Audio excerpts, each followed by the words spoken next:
Well, hello, beautiful people. How is everyone tonight? Can you believe it's just me? It's just me. I can't even believe it myself. I don't know what's happening. It's been a wild day. I think something's in the air today. So you're probably noticing by now, my co-host, I'm going to call him my co-host because I'm the star right now, is in the background. He just got into his hotel, just got everything settled down. His flight was delayed. So Garrett is going to be joining us very, very soon. So I'm super excited to hang out with you guys all night. We're going to start off our regular Wednesday night CNC hangout with just by saying hello, going over the house rules, things like that. So let's go ahead, say hello to some of our beautiful people here. As you guys know, we have Miss Julianne in the background and, of course, Liberty with us tonight. They've been chatting with you guys in the background, and we are going to have some fun. So let's go ahead, say hey to some people, and then we're going to bring them out, and we will have our regular fun conversations with them. So it looks like we've got Oz was maybe on here first. It's always a little tricky to see who's on here first, but we'll get through some of these names here. So we've got Oz. We've got our Jack in the shop as usual. Hey, Jack. Let's see. We've got Eric, Gary Lynn. I see he's popping on with some questions. So we will tackle Gary's questions here shortly.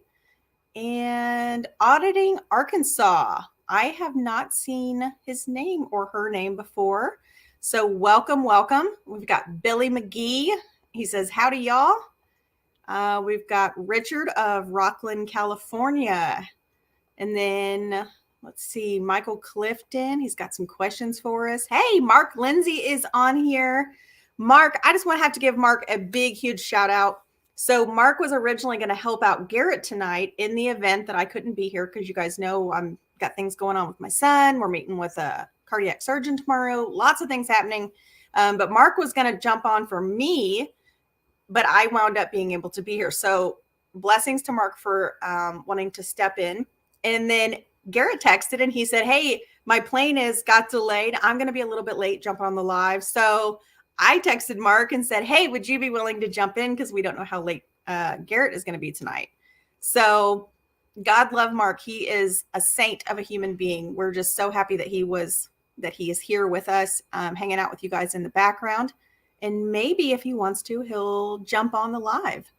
So, all right, let's finish saying hey to some people. We have Gary Bailey. And let's see. Boy, you guys are chatting it up out here today. All right, let's see. Michael's asking if we are hiding Liberty somewhere. Yes, we are going to talk to Miss Liberty because, as you all know, Garrett has been schooling her and training her on how to use a CNC. So we're very, very excited to hear from her and her journey. And I believe she's been working on some names. So we're going to see how those went. All right. So I'm seeing a lot of the same people here. Oh, I see a new name here. We've got RW Spike Jones. Hey, everyone from Spring, Texas. So welcome, Spike. I'm so glad to have you on here. All right. Steve Bradley. We've got Vortex 8 Metal Mangler. I love your name. That's awesome. All right. So before I pull out Liberty and Miss Julianne, I do want to go over the house rules for tonight. So as everyone knows, the questions, we like to cut those off at about 9 p.m. just because we do tend to get quite a few questions coming in, and we like to answer as many as we can. So if you do have questions, please be sure to drop those in the comments, and the lovely Miss Julianne will take care of those for us. She stars them up so we can just keep working down the list. But 9 p.m. is the cutoff time. And then also, standard rule, be a good human being, be kind with your words, be courteous and thoughtful with how you are responding to others in the chat, because we have a 0 tolerance policy for any type of ugliness out there in the comments. So just be a good human being. We all would appreciate that. All right. So Liberty, are you ready, lovely? All right. So let's chat with Miss Liberty here. She's going to tell us about her journey. What's been going on in the shop there while Garrett's out playing at the Workbench Con. Yeah, so he's actually been gone. This is the second time he's been gone recently, and he kind of left me to my own devices. And I had some fun with that. Nice. Okay. Spent an entire day having arguments with an inanimate object, aka the CNC machine. As I'm sure many of us go through on a too often basis. Ugh, yes, 100%. But, oh my gosh. Well, girl, I'm going to ask you if you will speak up just a little bit. You're a little hard to hear. Yep. Perfect. So after I got done arguing with it, Julianne had a list of names for me to make from the live last week that I was unable to attend. So they're not painted yet, but I have Water Rat here. Ooh, I'm loving that font. Love the font. Learned the same lesson that, Garrett, if you look at it's the top of the W. Top of the W, I just ran off there. Just missed it. Yep. And then played around with adding some designs. So I added a little flower. I see you, girl. Lynn. Oh, that is Karen. I don't want to slaughter her last name, but I believe it's Ladovic. Oh, okay. Yeah. Well, there we go. Yeah, she's in our Women Who CNC group. She is fantastic. Love her. She does some great stuff. So do you have any others that you want to share? So there was a third one. And it was this gentleman's call sign in the Air Force. Was Caesar. And so I decided, okay, I played around with adding a little flower to hers. I'm going to add the Air Force sign and do his call sign. Right on. So here we got the Air Force sign. Ooh, very nice. Here, I'm going to make you full screen real quick. Let's look at that. Oh, maybe Julianne, can you help me out with that? I am not gifted with this. Oh, that's pretty cool. That looks like a standard V carve. I'm loving that. Yeah, so I'm still playing around with pretty standard, but then I learned a little fun lesson. I had a little fun with the oops button. Oh, the e-stop button. Yes. Yep, I had my first e-stop. I got a good old chart up bit here. Oh no. So yeah, that was the end of my Friday. I was like, okay, we've played enough today. Goodbye. All right, so let's do a little troubleshooting. So what do you think happened? Do you how, because it's obviously a V bit. It looks like maybe you were doing about a 90 degree. Yeah. So do you remember about how fast you were running it? So I went with the standard feeds and speeds, which are out of my brain at the moment. Okay. Just because I'm not experienced enough to mess with a whole lot of that yet. That's all right. And it did fine with the first two, obviously. So I asked around because I had a lot of issues with the machine over the weekend. So I kind of asked around, and the two suggestions I've gotten was the bit slip and then maybe something in the G code. But looking at it and looking at the video, I honestly do think it was a bit slip. Yeah. I hate when that happens. So let's just talk about that for a quick second. When you have bit slip, sometimes when were you using the spindle or were you using the Makita router? Spindle. The spindle. Okay. So sometimes even in spindles, those collets can get sometimes they're a little hard to even get the bit around it. And then sometimes if you just don't torque it down tight enough, I had that happen to me in the beginning. And it's almost like if you don't think it's tight enough, give it just another pull. Bit slip really, really sucks. So is the bit still salvageable? I feel like it is. I actually haven't shown it in detail to Garrett, but the tip is intact. That's good. The blades are intact. So I feel like it'll at least be good enough to try and run it and see what it does. Yeah. I got to the e-stop pretty quickly-ish. And we'll probably have the video up of that here soon, actually. Oh, all right. All right.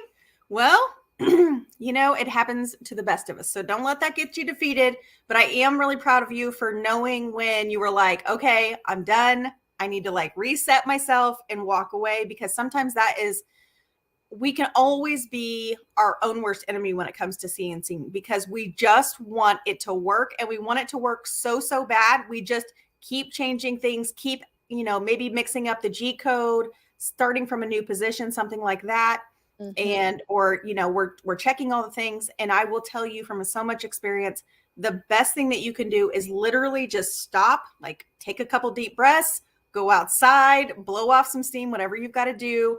Think through the process step by step. And that's why, Mark and Garrett work so hard to create that checklist, because it helps you make sure that you are not, you're not missing those essential steps, like making sure the bit's really, you've got your net and collet tight and things like that. Because with me, I call it squirrel mode. So I'm always like, oh, did I load the right code? And then I'll be like messing with the bit. And then so I have to be very methodical in what you do. And I know Mark and Garrett would both preach the same thing. That's why he created that really important checklist for us to have. So, but again, take your time, reset, go out, break away for just a minute, and think about what you did in your head. And 9 times out of 10, you'll go, that's what it was. I missed it. I missed that one small thing, and it led to a disaster. So now you can say you have officially started your own burn pile. Yay! Welcome to the Burn Pile Club. I am honored to be part of the club. Oh, yes. Very much. Well, we are so happy to have you, like so many of us. Oh, my gosh. All right. Well, I'm going to pop out Miss Julie Ann here, and we are going to talk to her. She's going to tell us what's going on in the shop this week while Mr. Garrett's out having some fun. Oh, we're going to move stuff around, completely reorganize the place, the works. That sounds fun. That sounds really fun. Yeah, I like that. No, actually, I've been kind of keeping an eye on the chat, and Liberty, there were some suggestions that you give it to Garrett for the guarantee. Oh, okay. That he should replace that bit for you. I love it. Which actually brings me to a point of, we have some interesting, fun things going on. We're going to introduce a new guarantee card for those of you that have taken advantage of our 90-day replacement guarantee. Yeah. Let's see what else. We also got in some new stickers. Ooh, those are fancy. Yes, we sent Garrett and Adam down to Workbench Con with quite a big stack of those with a few little goodie bags to answer some of your other questions. Yes, they did get there fine. The flight was delayed. They got checked in. Garrett's stuffing his face with, I think it was pizza in the background. Giving that away. I'm sure. And Mark had chuck roast or pot roast, and I see him in the background too. So we got everybody on board tonight. All right. So I have one honest question, and you have to be really honest when you answer this. How many bags of M&Ms did he take with him?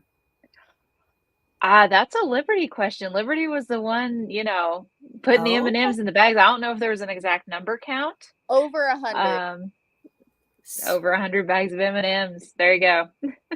I love and to those of you that are wondering about your M&Ms and your orders, yes, we have been known to actually eat some of the packages. We are so sorry. Order more and we'll send you more. I love it. I love it. The M&Ms are such a staple anymore. Oh my gosh. I'm telling you what, I feel like if you guys mixed it up at this point and like you decided to like divert to a different candy or something, I feel like there would be some serious backlash at this point. I think M&M would come after us. Possibly. You guys are probably if you order them by like the case. Very large quantities, I would guess. Yes. Oh Very my gosh. much so. Oh man. The delivery people love us. Yes.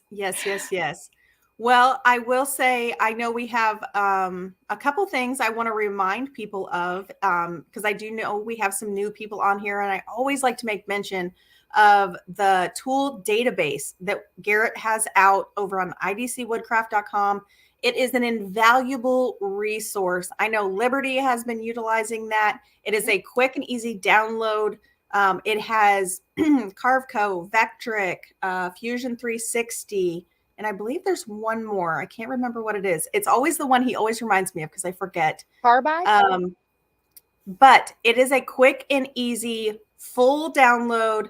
There's even a YouTube video that he created in order to be able to use that. And I will tell you, it has all of like very conservative, I won't say very conservative, but conservative feeds and speeds to get you going on your new journey. Because I will tell you what, that is probably one of the most intimidating things to do when you start, you download the project and you're all excited because you got that ready to go. And now you're moving on to that cam side of things. And you just have this, oh crap, how fast am I supposed to run a 60-degree bit? And you just get that pit in the bottom of your stomach. And I just have to say, I absolutely love the tool database. And even when I do my one-on-ones, that is the first thing I send out in my emails is, please make sure you have the database downloaded, because it makes the lessons and everything in your life just 1,000 times easier. So I don't want to rant and rave about that too much, but I think you guys get the idea. Go download the database and make sure you have the updated version too, if you've bought any of those new roughing bits. So yeah. If you downloaded the database before we released the Badger or anything like that, go update it. Yeah. And you'll have your feeds and speeds for those. Oh man. Well, I think there's going to be probably some interesting stuff coming back from Workbench Con. I've kind of been like stalking their like Insta and all the good stuff. And there are some pretty cool people out there. I don't know if you guys follow them or not, but if you do, go give them a follow. All right. Before I dig into a few questions here, let's talk to, I'm so sorry. I did not mute. So sorry. I'm going to pop myself off for a minute. I'm sorry. Oh, no. You were perfectly fine, honey. What was I going to say? She's like, peace out. I'm gone. Oh my goodness. Workbench Con and what they're bringing back on their Insta. Yes. Make sure you are giving them a follow, because there are some really, really awesome creators out there that are doing some phenomenal things in the CNC world. So make sure you're paying attention, because I know Garrett will come back with a whole bag of goodies for us and a big bag of tricks and all the fun things that he has learned for those of us that couldn't be there. We've required stickers. What's that? We've required stickers. Oh, yes, absolutely. And I went through his itinerary. Stickers are like life goals anymore. Like if you have a shop or a small business and you don't have like a plethora of stickers, like what are you doing? Like, what are you doing with your time? No, I'm just kidding. That gives you free advertising everywhere. I see even like at our local truck stop, I see people's stickers just for anything random out there. So yeah, I was looking here. Let me see. Sorry. So this is our fun sticker. I love our Women Who CNC sticker. For those of you who do not know about Women Who CNC, this is our lovely little logo. We have a Facebook group, and we also have a website where there's a ton of really amazing resources that you can utilize. And it is a collective group of outstanding women who are on all walks in all journeys of learning the CNC. But I think you should come over and join us and check us out. Make sure and check us out on YouTube too, and go subscribe and hit us up, and we'll hit you back. But I will say this: I had the really awesome pleasure of, I have a friend of mine, her husband has been looking at breaking into the CNC business. He is a woodworker, a very seasoned woodworker, and he came over and checked out my CNC and was asking all these like really amazing questions and talking and really curious. And I just absolutely love, I don't know what it is. Liberty, maybe you like feel this as like a new person when you're talking to someone about CNC, you're just like, yeah, like you just like want all the information. Do you feel that way? Yes, absolutely. Yeah. I love, like, he was like asking me, he was like looking at all my bits and he's like, what is this one for? And what is this one for? And, you know, we were just talking about it and he's like, can you do this? And like, what can you cut? And all these cool things. And I was just like, yes to everything. Like, you can do anything. It's just insane. And it was just so exciting. And like, he was like, just like a little kid on Christmas. I just absolutely loved it. Like, he was like, I think the coolest thing about CNC is, so the Onefinity has the joystick and it is an Xbox controller. And when people see that and I pick it up, like they see it and they're just like, why does she have an Xbox remote out here? And then I pick it up and I start moving the machine. Their eyes are like this. Yeah. Like they just don't know what to do with that, with those, like that information. They're like, that's like that controls that. And I'm like, yeah, it does. It's pretty badass. You're like, any day of the week, I'm here all day. Who knows what technology they're going to actually produce to control these machines now. I was going to say, I was kind of reading some inside information on the alt mill today. Oh, so, yeah? Yeah. Looks like those are going to be coming out for pre-order fairly soon. Ooh. So I'm not going to say when. Nice. Because that's that is fantastic. All right. Well, if you guys are ready, I think we should tackle this first question as a group here, because I feel like this is a very prestigious question. It deserves all the attention. Oh, yes. All right. So we have Mr. Gary Lynn. I love Gary. He is such a good human being. He says, question, I got my new bit okay and 2 packs of M&Ms, but 1 pack had 11 M&Ms and the other had 17 in it. Do I owe 6 M&Ms or do you owe me 6? I also think Garrett stole them last week on the M&M battle show. She's like dying in the background. Like she's literally having like a heart attack in the back there. Well, I must say, Gary, this sounds like one of those math questions that I just tuned out during, math class. So I'm going to have to say, let's just eat them and not count them. I love it. See, in my brain, I was thinking, okay, maybe someone, we won't name names, but maybe someone like opened it up and like poured some out and then like used the heat gun and shrank it back together. What do you think? Mm-hmm. Yeah. If it's a package of all red, that would be me. I'm the culprit. I was going to say, just give those. No, we don't want to point fingers, but quality control over here is, very I don't true. know. She makes sure it's thorough. Yes. All right. Well, I'll tell you what, I am going to back you guys out. And whenever Garrett is ready, I will let him pop in. Oh, he's giving thumbs up. Okay. All right. All right. Cool. So if you guys want to do your thing, I will start tackling some questions. And then Garrett's, whenever he's ready to go, we will. Oh, okay. All right. Here we go. All right. Oh, all right. I'm popping out. Okay. Yeah, I'm on my cell phone, so it's a bit of a trick. Oh, okay. It's like really tiny, and I'm not sure what buttons to push. It was kind of cool sitting there watching the show, and it's like, well, you guys just keep going. You got it all figured out. I'll just sit here and watch. Hey, I believe Mr. Mark Lindsay said it best. I'm a blonde, and I have the gift of gab. So, or as my daughter likes to call me, a yapper. I don't know. That reminds me of like a yappy dog. Yeah. I don't know. But she's a teenager and they say all kinds of weird shit. So I don't know. Right. All right. Are you ready to tackle some CNC questions tonight? Because we have some piling up in the queue here for us. First of all, I just want to say that Adam and I got here literally like an hour ago. We're stuck in our airplane for 3 hours on the tarmac. Right. So, yeah. So everything was behind. We got here. I'm like, we beeline to the restaurant and get some food, and we're sitting there waiting. And guess who says hello? Who walks up and says, "Hey, Garrett, Becky." Oh Vectric. my gosh, no kidding. Yeah, so yeah, we have Vectric here, and so she said, "Oh," and I was telling him, I gotta go, I gotta get on this live, and then you guys got it all totally under control. So she might be out there watching. So I just had to give her a shout out because I said, "Becky, you need to be coming on. You're here, just come on," and she wouldn't do it. Yeah.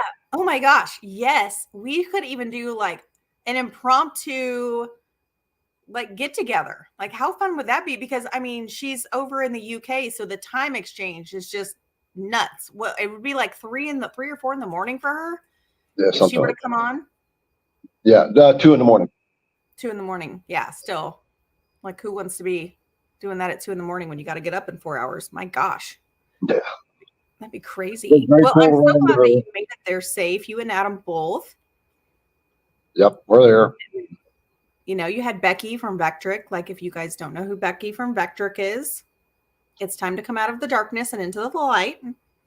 So she is a fantastic teacher, and she is one of the main people over at Vectric, and she has some incredible projects, tutorials, and just general information. So huge kudos to her, and I'm glad that you had an awesome welcoming committee when you arrived. Yeah, it was totally cool. And someone else came in and said, "I know you. What's your name?" And it's someone who lives down here, got into CNC a couple of years ago. Watched a bunch of the videos I created. It's kind of cool when you start to run into that. So, but yeah, let's start tackling some questions. And by the way, thank you for covering me. And we hadn't eaten probably since like this morning. So it was, yeah, we were pretty hungry. I'm not gonna lie, I would be hungry too. That's a long day of traveling. You know, yeah. All right. Well, are you ready to tackle some questions? yeah. All right, Yep. let's do it. All right, so I'll read them off because I'm not sure if you can read them on your All phone. really easy for me. Yeah. This I'm starting to go bad again. So it's yes. No. I hate that. All right. So we have Mr. Richard of Rockland, California. He says, how do we give IDC Woodcraft credit when we order via Amazon? If so, what products count and how do we do that? Thanks. Great community here. Okay. The best thing you can do when you order from Amazon is review on Amazon. So you know that Amazon goes by reviews. And the more reviews you have, the more Amazon pulls your stuff up in the ranks.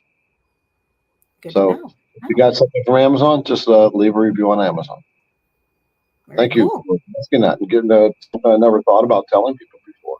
Oh, by the way, Julianne, she'll be glad that I remembered this one because she has been doing a lot of work in the background with the Amazon stuff. And one of the big challenges is shipping to Canada because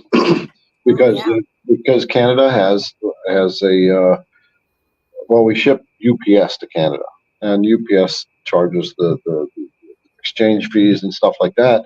And we stopped using USPS because they were losing stuff at the border so much. So anyway, we were trying to figure out what to do with it, and finally, let's work with Amazon. And so Julianne has gotten Amazon, so you can get IDC products through Amazon Canada now. And Mexico. And Mexico, yeah. I was good at that. And Brazil. And Brazil. And Brazil. All right. So now you have Canada, Mexico, and Brazil.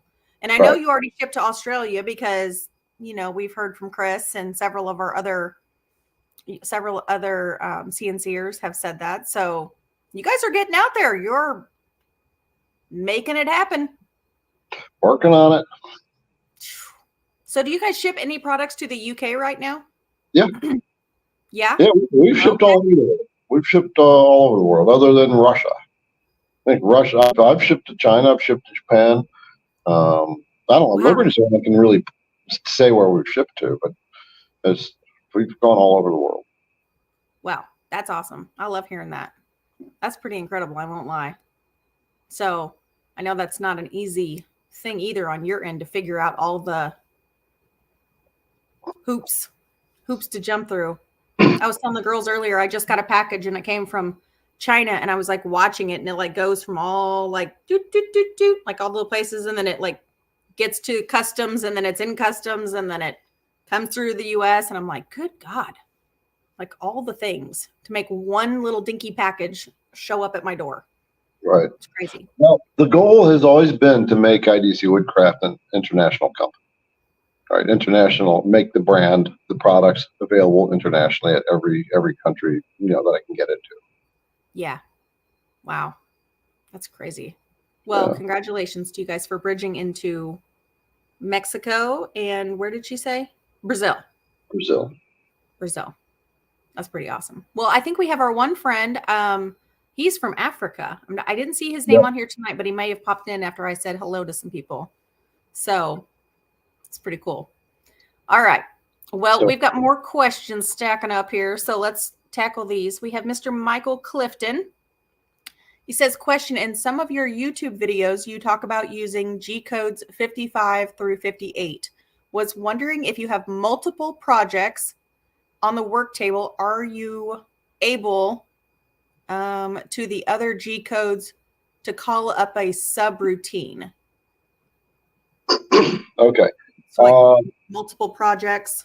Yeah. So is that the whole question at the end of the yes. stuff? Okay. So basically wondering, when you have multiple projects on your work table, are you able, I think he's meaning, to use the other G codes to call up a subroutine? Yeah. So what he's talking about is you can create like these little G code programs. Let's say inside of your main G code program, you can call it a sub G code. It's like a subroutine, exactly what he's saying, and that will call up, like, let's say you have a bunch of holes, and you don't want to rewrite that whole G code program every time.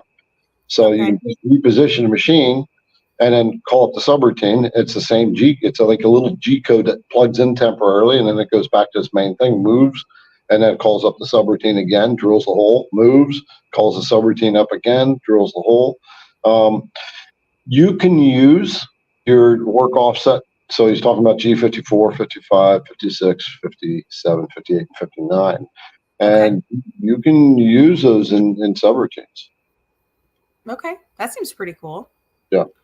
So his second part of his question here, he says subroutines, G codes to call up programs without having to manually pull program into G sender like normal CNC machines do.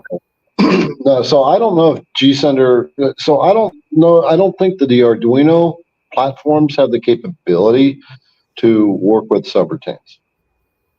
Okay. So that would be like long mill, like the Masso controller should have that capability, but the Arduino and some of the other like Xcarve and stuff like that probably do not have that capability. You need more advanced controller to be able to work with subroutines.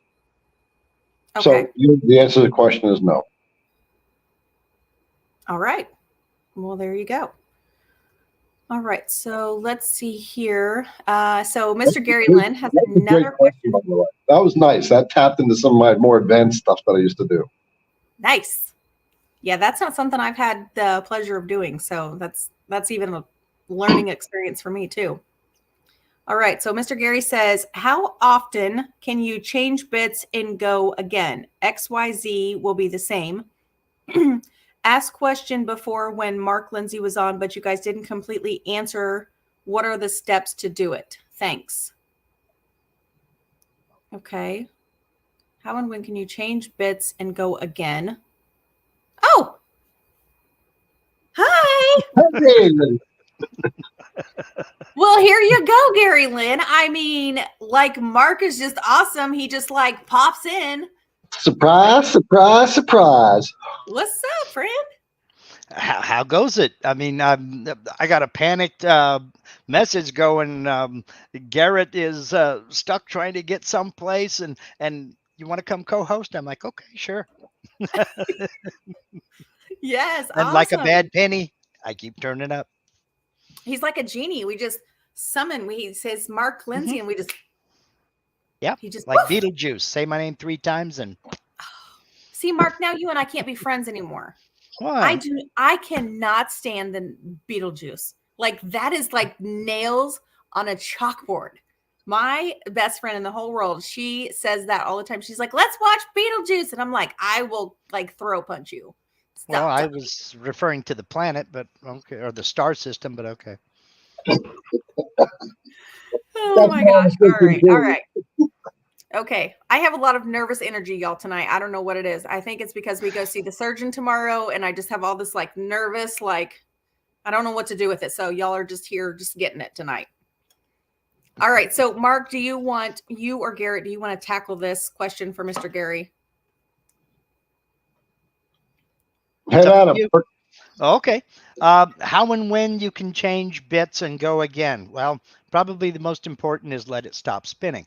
Other than that, as soon as the G code is finished running and it gets back to its home position, wherever that is, then you can pull the bit out, put in your new bit. Your X and Y will not change, but you will have to reset your Z0 because tool may be a different length. You may put it back up into the collet a little deeper.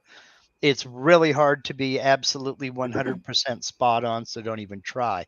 You will need to reset your Z0. Then you can load the new G code for that bit and drive on.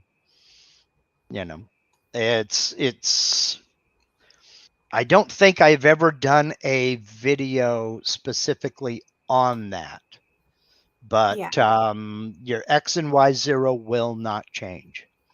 And that's where a lot of people get in trouble. They do a bit change and then they reset their XY0 and something is off. That's why you set it once and it will not change. Yep. And that's exactly how I do. Like so I want to show you this project that I just did. But this is a great example of that. So like when I do epoxy and I'm doing different layers and I'm carving in different particular areas, of course, yes, I have to change the bit, but I never want to move it because if you're doing something like that, yes, in theory, you could put some like like drill some holes and put some pegs in there or whatever and make your mark and take it off and let it dry. But man, this project is circular. So like if I'm off even just the tiniest hair, the whole thing's going to be garbage. But let me show you what I've got. So this is a project I just finished. Nice. You see the wrestlers there. Oh, wow. And then you've got the 2 circles here for the mat rings, but our colors are green and white. And then I just did some V carving, I painted the board and then did some Aura mask and then painted and pulled it off and kind of epoxy in between. But yeah. Kate, that is really, really pretty piece of work. Yeah. That really came out looking good. Yeah, thank you. But didn't want to show that to Brett or to, get compliments. But the point is when you're doing projects like that, you can move your CNC all over the place. Like I poured it, let it dry, move the CNC out of the way, pull it back in, change the bit, re-zero, off to the races. That X and Y never changed. Right. So yeah, but lots of good stuff going on. All right. Well, let's tackle another question here. So we have Mr. Randy B. He says, hello, Garrett and Kate. How's the rain in Georgia, Garrett? Well, we got here after the storm because our plane was delayed, but it was pretty wicked landing. That plane was just doing this thing, coming in for our landing. Oh, thank you. It was fun. That sounds terrifying. Yeah, but we got in here after the storms hit. Well, good. I'm glad you guys made it there. And maybe our delay was a blessing. Who knows? Yeah, probably true. He also says, hello, Julianne from Wisconsin. Heading back there on Friday morning from Pensacola. Can't wait to get back to the mill. That sounds fun. You gotta love a good mill. You know, there's just something about it. All right. We have a Miss Kimberly Went. In Pro Design, how can you make image large with mouse wheel without moving the area of interest off the center of the screen? So, Mark, you're shaking your head. I kind of know what she's talking about, but You really can't. The best you can do is kind of kind of position it. When you zoom in, now I'm guessing that you're talking about the in the 3D view, how you're moving the 3D view around. If you zoom in, it may zoom in down towards the bottom or something like that. Remember that the scroll wheel on your mouse is also a switch, and a lot of people don't even know this. If you put the cursor over the middle of the 3D view, or even out in the 2D view for that matter, if you put your cursor over the center of that or anywhere on it and drag it around, you press down on that scroll wheel and drag it around. That's how you can position it. Now, there really isn't yet that I know of a way of just zooming in and having it stay in the center. On the 2D view, it's proportional and it's position based. So if you put your cursor down on, say, the bottom right of the material and you zoom in, it's going to zoom in towards that bottom right. If you put it in the center of the material and zoom in, use with your scroll wheel, it's going to zoom in on the center. Just to confuse you a little bit more, Miss Kimberly, if you need to zoom in so that your material fills up the center of the screen again, up at the top, just above the scale on the top, you'll see 3 icons that have like a little magnifying glass. The one all the way over to your right is zoom to the selected, and that will recenter your material right in the middle of your screen and zoom it in so that the whole piece, or out, so that the whole piece of material is right there. So yeah. So she is saying no in the 2D. Okay. 2D. Yeah. If you push down on your scroll wheel, that's your moving the material around, and you can zoom in on a section. Yeah. So I learned a quick little trick in the 3D preview. If you know, like when you're zooming in and say you have like something really small in that bottom left corner, if you hold both buttons down on like your mouse, you just hold them both down and then you like kind of move back, like you press them down and then zoom in and out with your scroll wheel, it will move the whole image, and then you can like pop it like and basically move it wherever you want to look at it. Yeah. So press down twice and then just drag it up. So like that bottom left corner, like your item would now be, you can like grab it and move it to the center. Okay. Are you saying you hold both left and right mouse buttons down and then play with the scroll wheel? Yeah. So here, let me do a quick screen share here. So this is something So this is something I was working on earlier. Can you guys see my screen okay? Yeah. Okay. So in this 3D preview, let me close this out over here. And so if I like, say I wanted to look down here, if I push down on my two, on here, hold on. Why is this not, it's being weird here. Oh no. Okay. Sorry. I misspoke. My bad. All right. So if you hold down on like two fingers down on both buttons and hold, and then you can move it and then scroll in.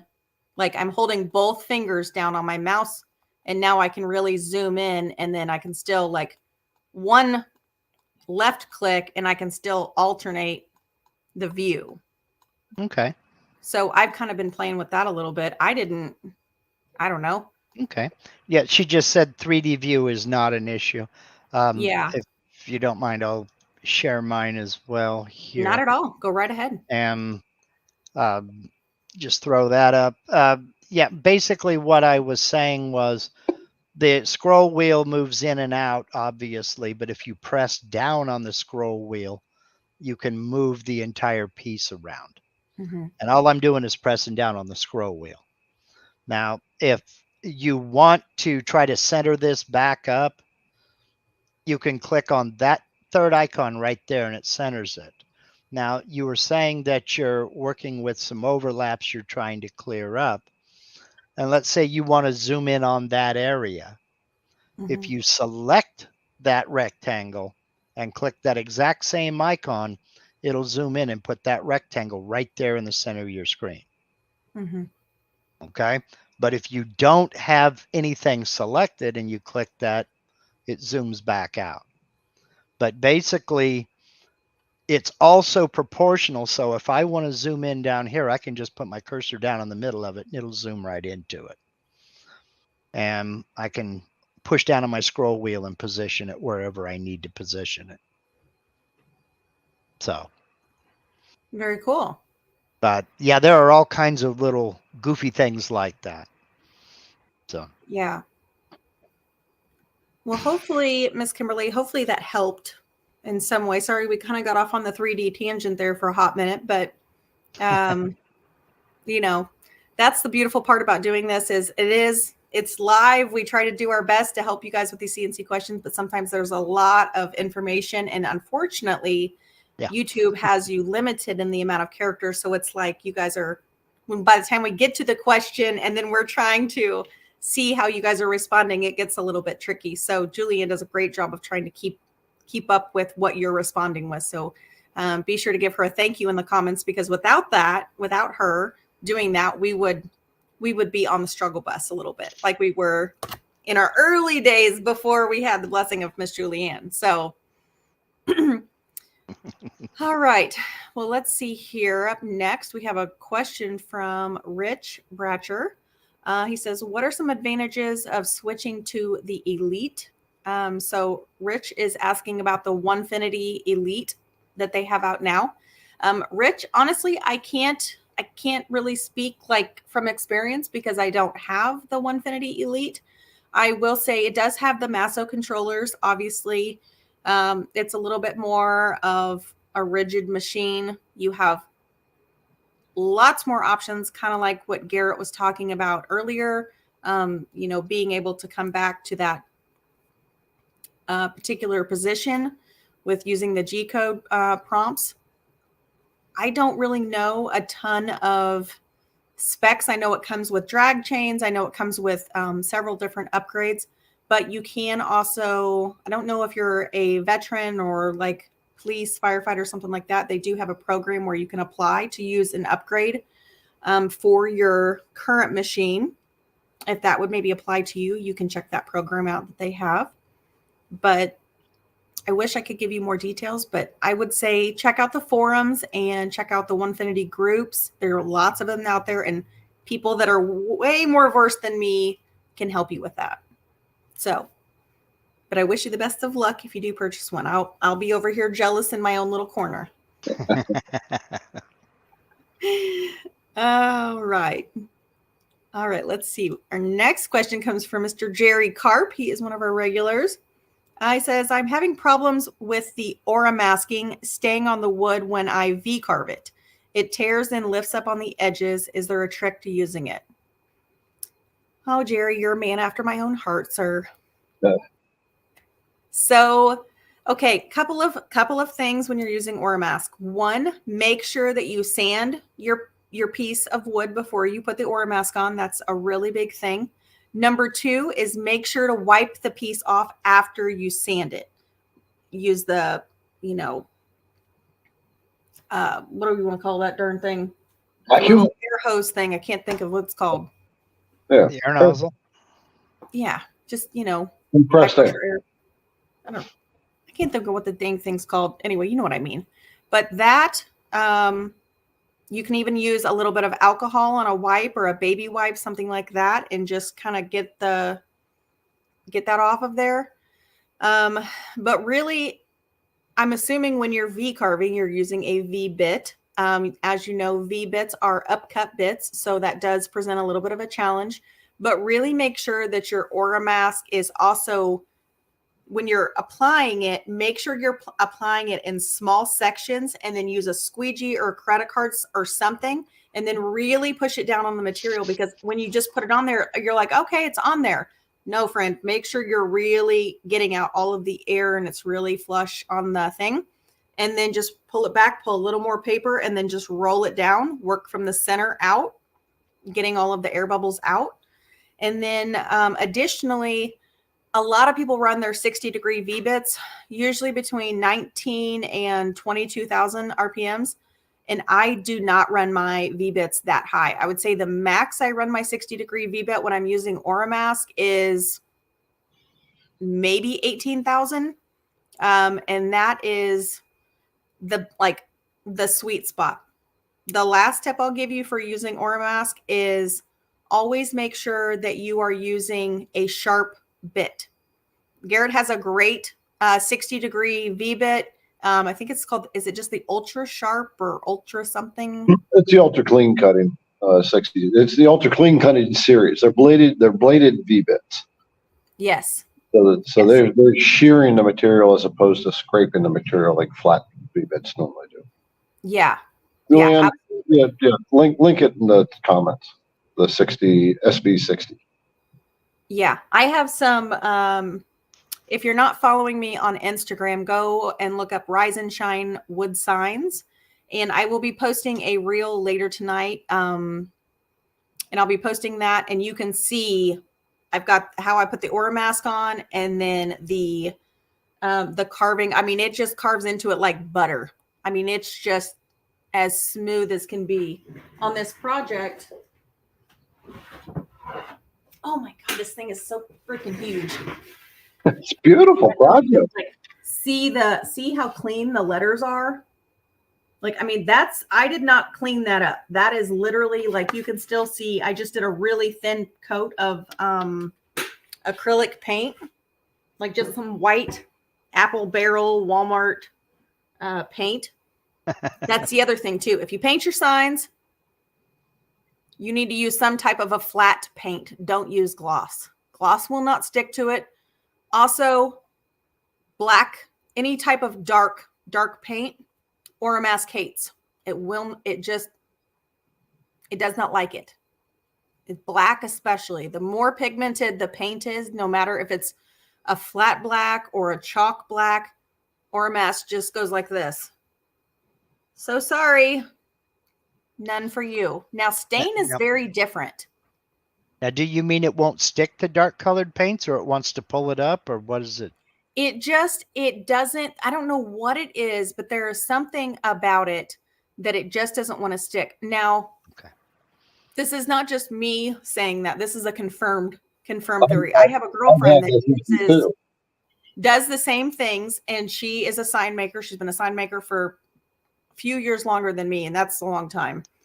And I was out of her house one day, and she was like, "Hey, do you want all this, or do you want this big roll of Aura Mask? I got rid of my vinyl machine." And I was like, "Sure, I'll take it off your hands. You know, I can always use Aura Mask."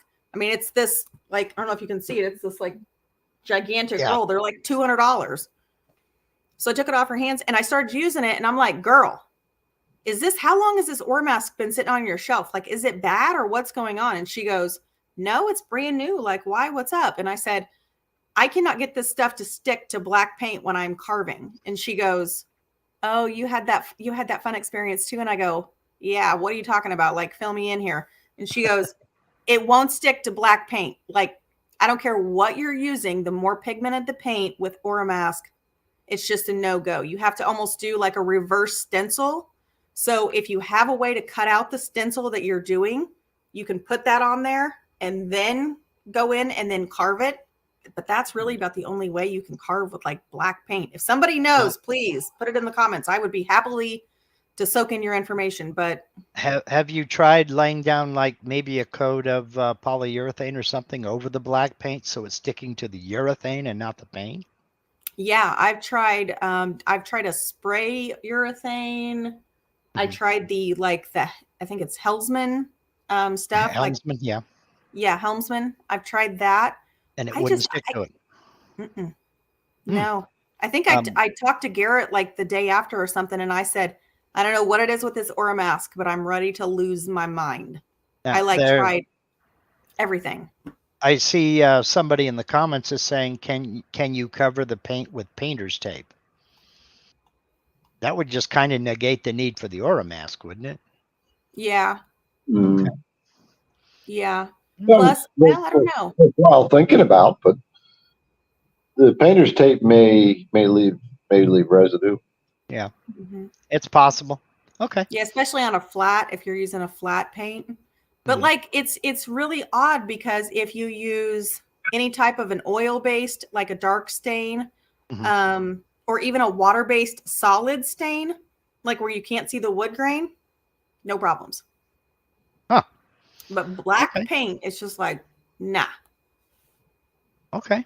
That's odd. I'll remember that though. I've not used Aura mask yet myself, so. Oh, really? Yeah. Oh man. I've got a roll of it. I just haven't used it. Yeah. No. Well, if somebody comes up with that, maybe I should do like a YouTube video on that about different maskings. Now, we'll say this. I just did a really cool sign. Let me see if I can pull it up on my phone here. I was messing around because I've been a little crazy stressed this week. And I decided I need a little therapy. So I decided I was going to I was going to put some epoxy on plywood. Beautiful. No problems. I did a Galaxy epoxy, and then I put Aura mask over the top of that epoxy. I've never had anything carved so beautifully in my entire life. Wow. Cool. So I'm thinking with the black paint, if I did a really, really thin coat of epoxy over the top of it, just a flat coat, I'm talking just like paper thin, and then put the Aura mask on, I bet it would carve. Don't know. Have to try it out. Yeah. I don't know. Let me see if I can find this photo here. So I don't know if you can see it all. I may have to drop it on my YouTube or my Instagram or something, but it's kind of what I don't know. Yeah, somewhere. But it's like got like Galaxy colors, and then it's gold and silver. I did that on there. Nice. And very nice. Yeah. I don't know. It was kind of fun. So, all right. Let's see. All right, hold on here. All right. So our next question comes from Vortex. He says, I wish to show my mom's birthday gift that the group suggested last week. I did a thing. I got this picture where we all can see it. All right. Oh. All right. So let's tell the backstory on this. All right. This is he was going to make he wanted to make a birthday present for his mom who didn't want gifts. All right. And so we were brainstorming some ideas live. And then he obviously has sent something to us. So, and I didn't see it. So hold on. I'm trying to get this thing to allow me to do it. I thought I had it. No, you're fine. I know it does take a second to figure it out. Can you feel the tension trying to build? make me allow screen share here. So do you have the picture pulled up in the background and then pull up the Internet Explorer on top of it? It's kind of wild. Internet Explorer, what's that? Internet Explorer is a great utility to use to download a real here we go. Web there we go. Can you see it? Yes. Wait, right zoom there. in on that. Look at you. That is so cute. Wait. Yeah. That looks like so familiar. Yeah. But yeah, he said he wants to give a big thank you to everyone, and his mom really enjoyed getting that for her birthday. Excellent. So yeah. Nicely let me done, know. David. That's awesome. Nicely done, David. Yes. Kudos, sir. Kudos. All right. How do Very, I? very Let me, nice. let me get this And stop share off here. There should be a button that says stop share. Okay. All right, just to Vortex, let you good know, job. David, just to let you know, David, mothers are just like wives. When they say they don't want anything, you better get them something. Okay? I can When they say I nothing, can they vouch for mean that. Yeah. something. Mhm. You know, even if it is fixing that one thing that she's been bugging you to fix for the last 6 months, do that. I'll get to it. You don't have to remind me every year. Oh my gosh. Yeah. That's honestly, that's what my husband and I did for Christmas. We said, let's finish all the projects that we said we were going to finish. Instead of buying each other stuff, let's just do that. Smart. It was, saved us money. I mean, You're kind funny. of, I guess, because it was home renovation stuff. So Yeah, we're just Jack going in to the call it a shop wash right now. Jack in the shop says that one thing. Yeah, that I with the remember when I whatchamacallit and had the one thing thingamabob. on mine. Yeah. All right.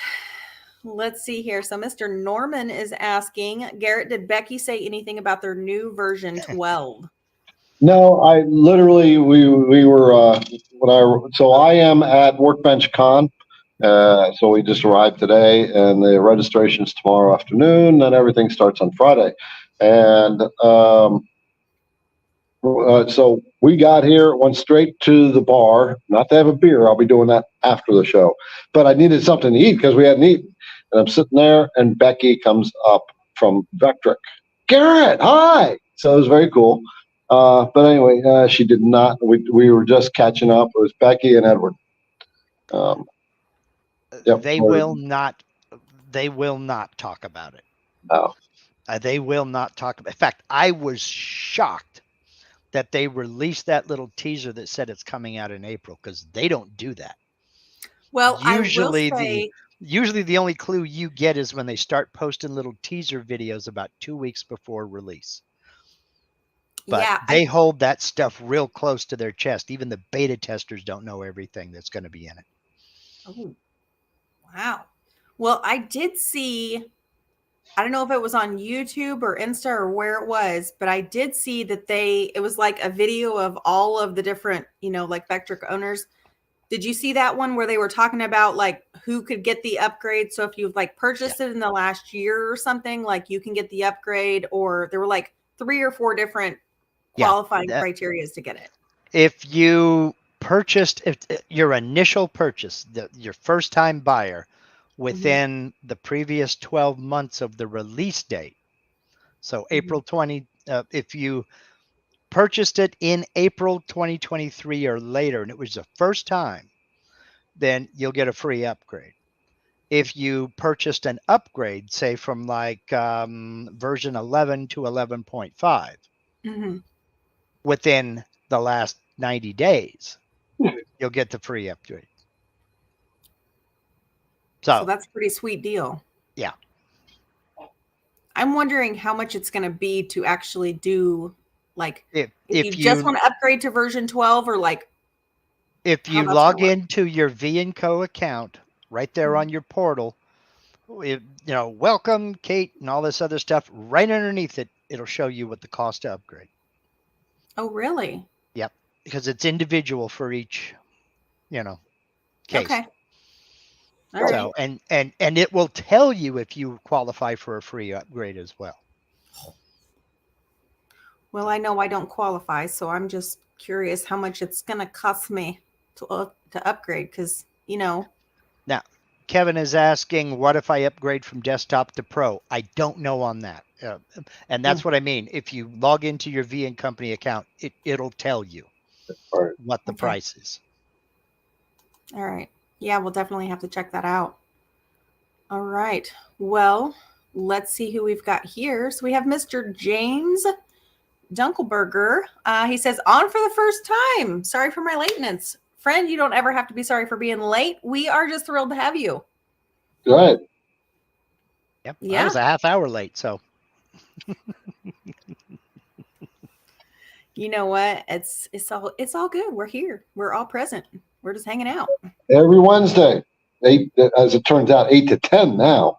Yeah, Eastern Standard Time, 8 p.m. to 10 p.m. Yeah. So technically, it's 8 p.m. to 9:30 p.m. So everything else beyond that is over delivered, I guess, Mm, or just trying to get the questions out of the way. 5 o'clock Pacific. yeah. Right. It's been we're actually staying pretty on top of the questions. You guys have been pretty quiet tonight with the questions. Yeah.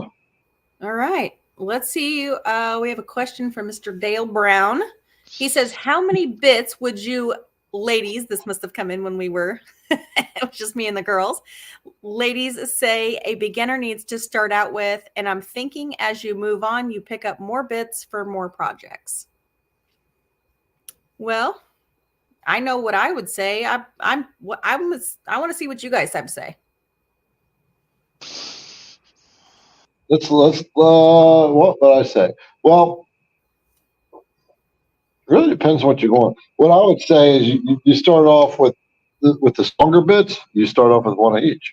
With the couple smaller ones, you get a backup, like the 18th to the 16th. If you're going to get those, then it's kind of good to have a backup, but not totally necessary. But not a bad idea. Mm-hmm. A few years ago, I did a video on bits that I thought beginners should have. They would be able to see you through just about any project a beginner would do. And I think I need to remake that video because I've changed my mind on a couple of things. But basically, you're going to need an end mill for sure. And it's going to depend on the collets you have for your router. If you got a 1/4 inch collet, a 1/4 inch end mill, and a 1/8 inch end mill with a 1/4 inch shank, you may or may not need a ball nose. Right. I would definitely get a couple of V-bits. Yeah. 90 degree, 60 degree to start you out. Yeah. So at IDC, we've got a basic starter kit. All right. We have the 1 inch surfacing bit. You always have to have surfacing bit. That's where I was going to go next. Yes. Okay. Yeah. Yep. Yeah. And then the 1/4 inch, it's got a 1/4 inch, it's got an 1/8 inch down cutters, and then a 60 and a 90 V bit. That's your starter set. Perfect. There you go. Yep. There you go. Normally, you are going to be the exception, Garrett. Normally, I don't recommend buying sets because you end up with a ton of bits you will never use. And especially if any of these bit sets have bits that have a guide bearing on them. You can't use a guide bearing on a CNC. No. But but your other point is very well taken in that when you need a new bit to do another project, that's the time to buy it. I was taught that years ago by my grandfather when I first got into woodworking. Buy tools as you need them, because otherwise you end up with a bunch of stuff hanging on the wall collecting dust that you're never going to use. And I've still got a bunch of stuff hanging on the wall, but I do use it anyway. So, you know, and you can go from there. Upcut, downcut, they both have an application. Do not attempt to drill with a downcut bit. That's my argument. No. That's my argument for getting an upcut and a downcut. That's why I put out drill bits. Yes, and I still need to try some. I didn't know that you had those out. I want to try some. So I'm. Did we you have send an order something? coming your way? No, I'll order them. Okay. I'll order them. You've done enough for me, Garrett. I mean, you know, they were asking earlier, how did Liberty get one of my stickers? I said, well, you sent me a coffee cup. The least I could do is throw a few stickers in your direction. Good grief. So I know. I know. Oh my gosh. Yeah, I wholeheartedly agree with you guys. I mean, I feel like there's so many bits, and I did the exact same thing, Mark, that you were talking about. I got on Amazon and I was like, I need this, and this. And I got them all. And then I was like looking at them all and I was like, ooh, you know, kind of starstruck. And then there's like a whole crap ton of them. And like, I literally took out of my bin that I use on the regular, and I just like threw them in like my toolbox here, because I'm just like, I just never reach for those 60, 90, quarter-inch end mill, 1/8 inch end mill, because you're going to have that project where you're going to have that 1/4 inch, or that little spot or corner. You're going to need the 1/8 inch to clean up. Yep. You can do a chamfer with a 90 or a 60-degree V-bit for that, if you want to do a profile and get some nice edges. Yep. And if I could go back and like do it, and they had one of the roughing bits that Garrett has now, I would order one of those, because those roughing bits are going to save your end mills, because 90% of carving is using an end mill. Like, I mean, it's just like, let's just be honest, unless you're doing like a lot of 3D carving, you're going to use some type of end mill. So if I could add one thing onto it, I would throw on a roughing bit, just because you can clear some serious material, then go back in, do a couple last passes or a couple passes with your end mills, clean it out. You're already saving money. Well, I tell everybody, you are the best judge of what you need, because you know what you're going to do. And if you're going to do a lot of hogging out, like you're talking about, a lot of quick, fast, nothing glamorous, nothing elegant about it, material remover, then yeah, you need roughing bits. But if you're doing a lot of real fine detail work, you may not need a roughing bit. You may never need a tapered ball nose bit if you're not going to do 3D. Then again, you may go through 6 of them a week. It just depends on what you're doing. Mm-hmm. So you have to kind of match the tools to fit your projects, and go for the gusto. Yeah. There are. Oh, by the way, I gotta just remind those we put out notice last couple of weeks about application for product testers. Oh yeah. So we did get some people sign up for that, and so now it's time to filter. But I'm out of town. I asked Julianne to do a pre-filter on it, and then from there, well, we'll get into that and start contacting people next week. Sweet. Yeah. So yeah, I can share the same experience, just like what Kate said. When I first got into this, even though I had tons of CNC machining metal work, getting into wood stuff was brand new. I didn't know what I needed. I was just buying stuff. I had ended up with like $350 worth of bits that never got used because I didn't know what to get, and I just. Oh yeah, I did the same thing. I've got drawers full of 4-flute bits that I will never use on wood. I didn't know any better. Yeah. I bought a whole bunch of specialty bits. I might do that. I might do that. I might do that. Well, I might get hit by a bus. So why spend the money until I need it? Right.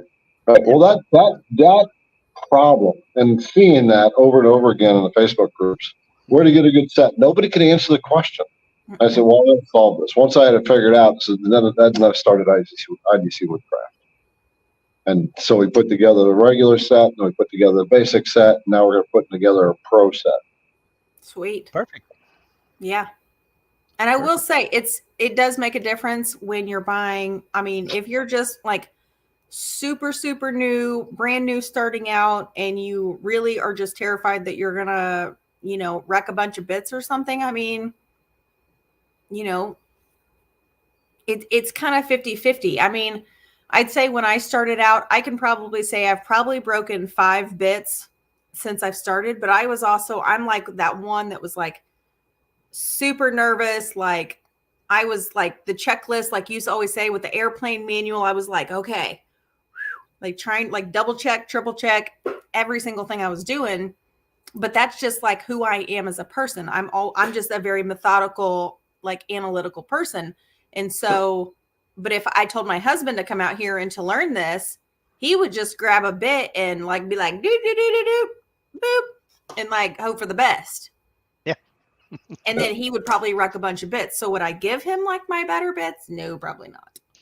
I guess you just have to like ask yourself, what type of person are you? If you're that, button pusher, hope for the best kind of person, I would not recommend buying super expensive bits. Yeah, eBay specials have their place. Yes. You know, if this is a single use bit that you're cutting into some nasty stuff that may or may not, if you're cutting pallet wood, for instance, Oh, there God. may or may not be metal in there. There may or may not be rocks in there. That's when the eBay specials. I mean, use it once, use it up, throw it away, and no regrets. But if you care about your tooling and you're working with decent quality woods that are pretty pricey, let's face it, you need some quality stuff. Yeah. So, Yeah. But because at the end of the day, it's the old saying stands, you pay for what you get. Yeah. And folks will tell, I've heard this before and I rail against it. They say, well, if you're not breaking bits, you're not learning anything. Well, I can break bits all day and not learn a thing. Okay. Yeah. So I wholeheartedly agree with that statement. To me, that means using that same logic, you're not a driver till you've totaled your fourth car. And that's a line of bovine scat, So it just get decent quality bits and start with conservative numbers and go from there. You'll develop an ear for what's right and what's wrong. Yeah. That's always an interesting point, because when you have somebody new, they don't even know what the numbers are. Yeah. To start with, then that's this question. What are the good bits, the best bits to start with? By the way, Julianne or Liberty, put the link for the basic 6-piece set in the comments, so that people he can see what we're talking about. She said she already did. She's like, I already did. Hello. I can't see her. Right, I can't see. She already knows. Every time we bring that stuff up, okay, I don't even need to do it. I say it anymore. Anyway, the database that we have, IDC puts out, it's conservative from the start, because that we all have to start conservative. But you just have to. Yep. Yeah, because your machine has a limit, your material has a limit, and no two pieces of material are the same. So especially when you're dealing with wood, metal is fairly consistent, but wood isn't. I've had real dense pockets in maple and real light pockets in the same board. Yes. So, it's going to change. Right. So there is no magic number. Yeah. I just thought on that note, you said this at the very beginning, Kate, when I was just watching you guys while I was stuffing my face with pizza. But about the checklist, right? You being new and being seasoned are no different. We all make mistakes. We all have bad days, and that's why we put together that checklist. We have a setup checklist. Everything in your project depends on your setup for it to run out good. Not setup is how your clamping, your zeroing, your bit setting, your bit tightness, your feeds and speeds, and so that's what the IDC Woodcraft checklist takes care of. Yeah, isn't that on the website? It's one of your free files or something. Linked in the description of the video. There's lots of links in the description of this video. So things like Kate doing one-on-ones with Vectric. If you want some help with Vectric, Kate will do one-on-one. The CNC Entrepreneurs Facebook group, which is the IDC Woodcraft Facebook group. CNC Insiders, which is the email list. By the way, we are coming out with a new product, and the insiders get discounts when those new products get released. And we were just brainstorming today. We got an interesting little thing we're going to do with this new release. So I told y'all he's got secrets. It's going to be fun. It's going to be fun. I can't remember. There was a movie, and it was say something about, they were like, her hair is so big, and she goes, it's full of secrets. I can't say that about Garrett because his hair's not big and bougie. Mine's getting there. Plus, I'm trying to bring the beard back. So yeah, I did notice that when you popped on. I did notice that you have You've got the beard going on. My husband's rocking a beard right now too, and I'm just like, okay, I'm ready. We got going from Facebook. Oh, it's Sam. It's Coleman. Sam, you're on Facebook. Get over on YouTube. Hey, Uh-oh. Sam. Oh, here he is. I see him here. Yeah. He says, hey, fellas from Canada. Excited to hear about the new stuff. Yes. So I'm going to give Sam a shout out. I'm going to pull his comment out here out of the live feed. This is Mr. Sam Coleman. Y'all, he is a incredible creator, and he does have a Onefinity Elite. So if you have not checked out his page, go check out Mr. Sam Coleman. And he does all kinds of really cool tips and tricks and teaches you all the fun and interesting things that maybe you may not know on his Instagram. So go check him out. He's very cool. He's very, very nice. He's one of those good human beings you can reach out to, and he will like actually respond and not just glaze over your message, you know. So, all right. Looks like we've got some more questions hanging out here. Let's see what we've got here. So we've got Clay. How do you choose a height above the spoil board to mount the spindle? I'll let one of you techie fellas take this. Well, in my case, I didn't have any choice. I mean, it's bolted on, so I had to put it where it went. When I was on my old machine, when I was using the router, I had some adjustability there. You want the router down into the mount as far as you can get it, because you don't want it to be able to move within the mount or try to torque that mount around.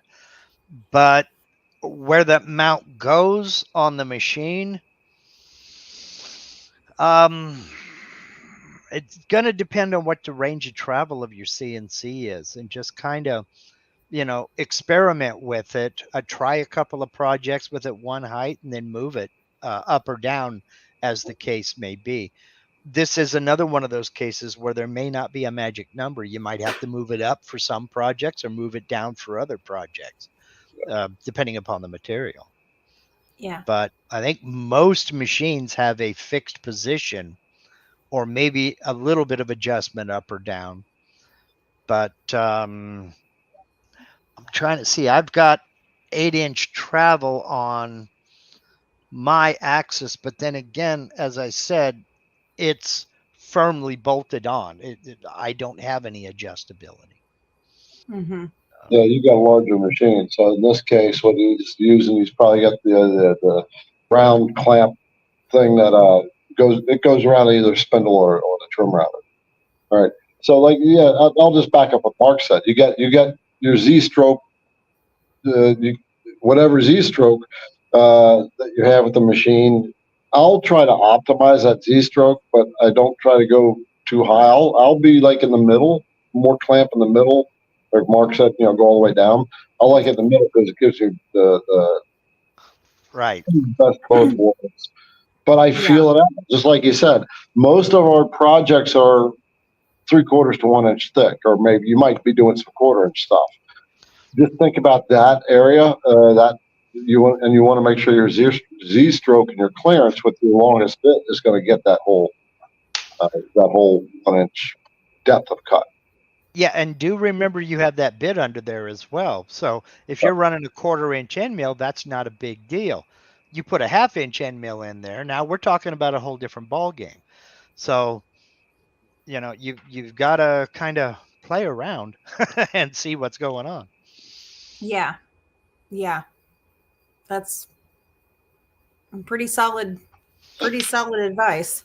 So I know on the Onefinity, ours is just it's like got the bracket. You can basically take it off if you want to remount it or not, but it's basically just 4 Allen screws that you just tighten it on there. But it has just the bracket, and you can literally just slide the router up or down however high or low you want it, and then just torque those Allen wrenches or Allen screws down. But Mark, you made a great point about saying you want to make sure that the router or the spindle is set down in there properly, so you don't have that down in that mount issue. Because with the machine not running, obviously, grab hold of the top of your router and just start wiggling gently. Don't don't try to Mhm. rip it off of the machine, but just gently rock it. And if you're moving that router, it needs to drop down in that mount a little bit more.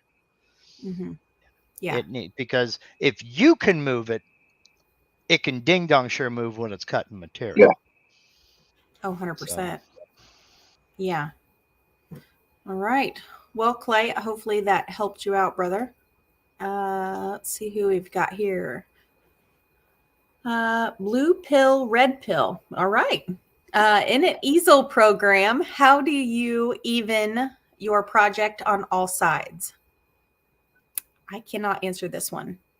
Yeah, I don't use easel. I don't know. I'm assuming you mean center it. But I don't know. I don't know easel at all. Yeah, I don't either. Well, hopefully someone out there in the community uses easel and they can help Mr. Blue Pill, Red Pill out with his question about easel. So, yeah, but I'll try to give some idea here. So there's a couple different scenarios you could be talking about when you're saying this. So the way this question's asked is a little bit loose to really pin into, but one could be your project material size, right? So there's going to be, and what that is, that's the actual, you're telling the software how big that material is that you're going to be working with. And so there's going to be some kind of setting in there where you say your X width is 5 inches, 6 inches, 10 inches, and your Y width is going to be 10 inches. So that's one thing. The other one, I'm thinking, okay, maybe he's looking to profile to get a nice square cut, and then you can do a profile cut and on a square, and that would give you even on all sides. Several different scenarios, but that's just what popped in my head to possibly answer that. I see there's a couple of people throwing suggestions out there. Click item, edit, and then center to material. So there's something there in the edit menu. So. Okay. Very cool. So kind of almost like an align. I love the community. I'm telling you. Love it. We're always showing up. All right. So Mr. Mike Pearson, what do you use for artwork proofing? This way custom commissions get properly approved and prevent issues. When you get a perfect answer to that, let me know. About all you can do is preview early, preview often. And right there in the preview form, in the preview window, there's a button for save a preview image. Save that preview image, send it off. And if they approve of that preview, there you go. It's too late to make changes after the minute the bit hits the material. It's too late for changes. That's my policy anyway. But if we're still in the design stage, anything is negotiable. But as far as proofing and getting customer approval on something, pictures. And like I said, in the preview window, you have that save a preview image. It will default to bitmap. You can hit the drop down menu and it'll, pull up JPEG or PNG or whatever you like.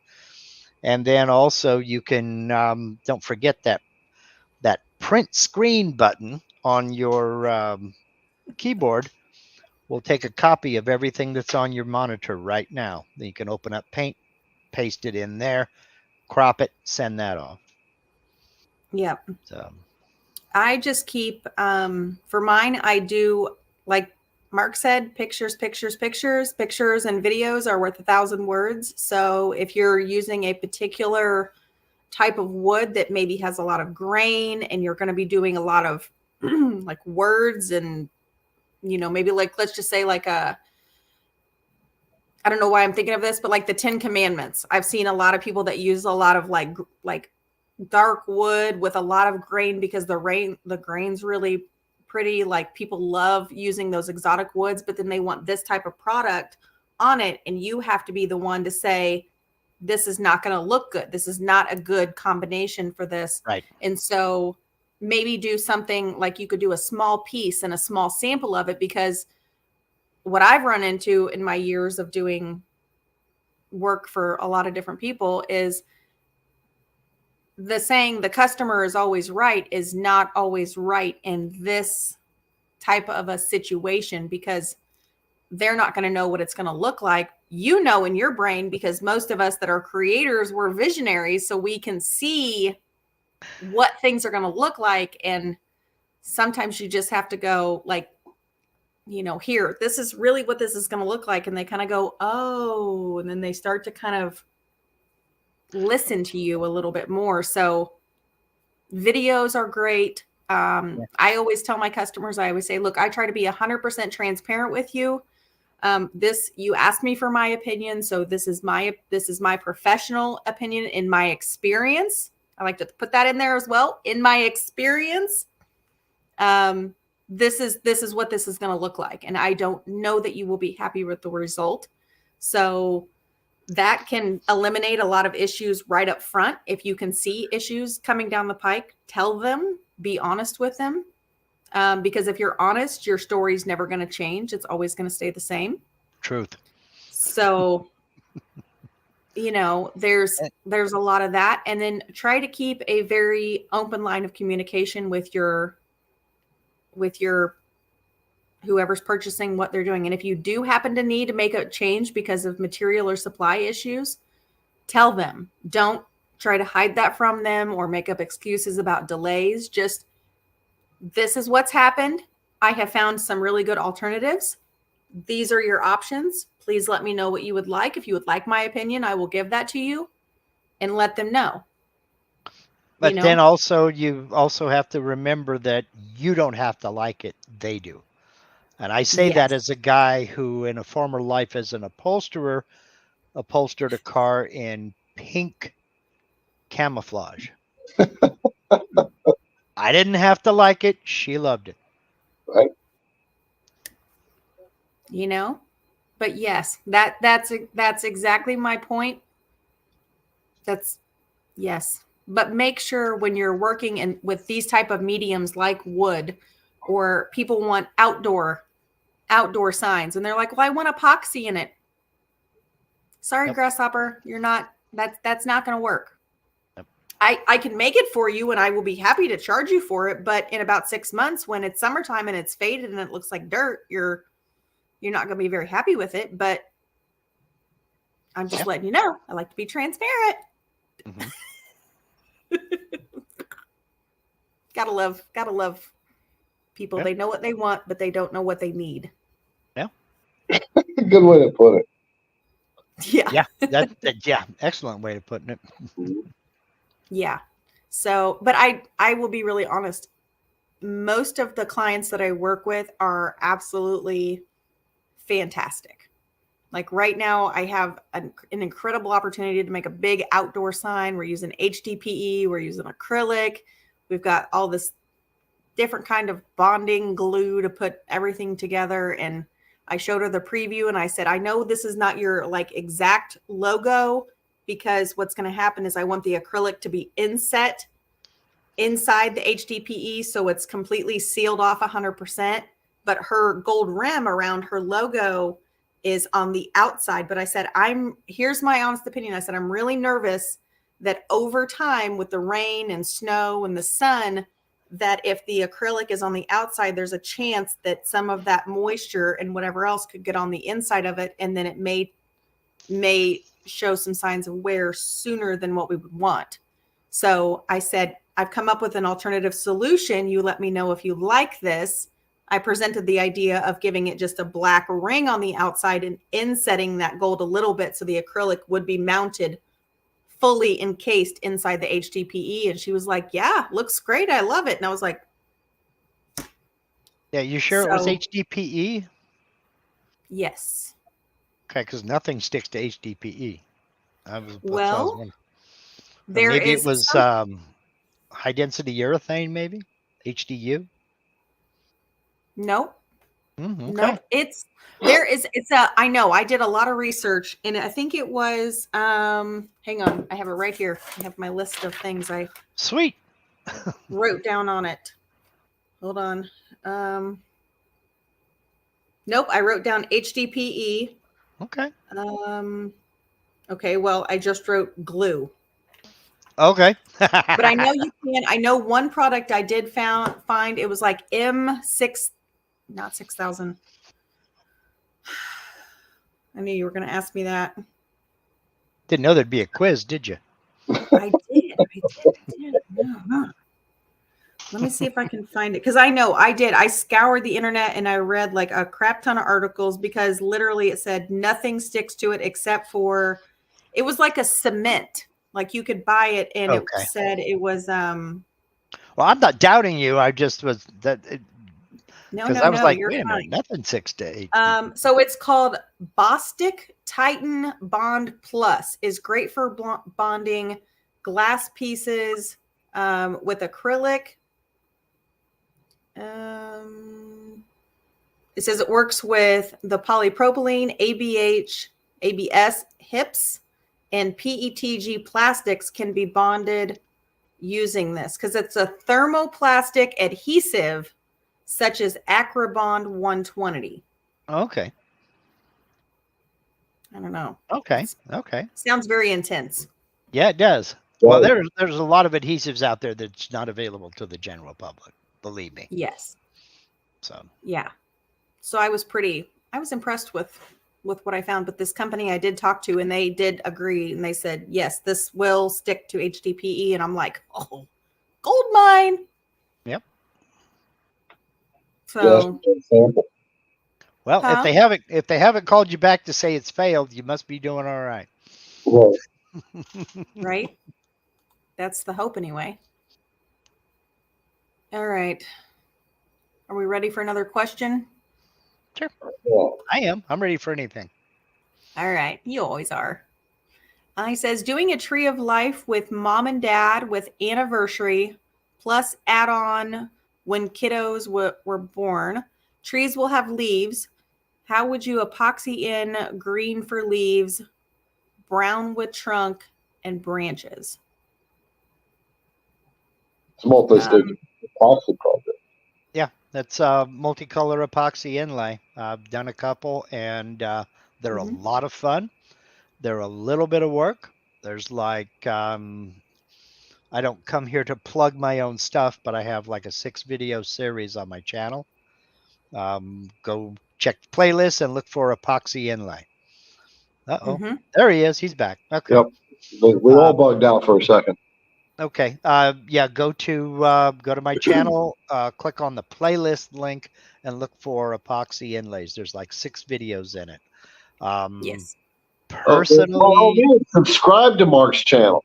I mean, that's where I started. Was his channel? Really? Yeah. Okay. I love that. It's awesome. If I may here, share a screen again. Boom. There we go. Should be up there for you guys. Nope. Oh, there it is. That's a multicolor epoxy inlay. And that was done over the course of 6 days, and it was 15 colors. That was my first epoxy inlay that I'd ever done.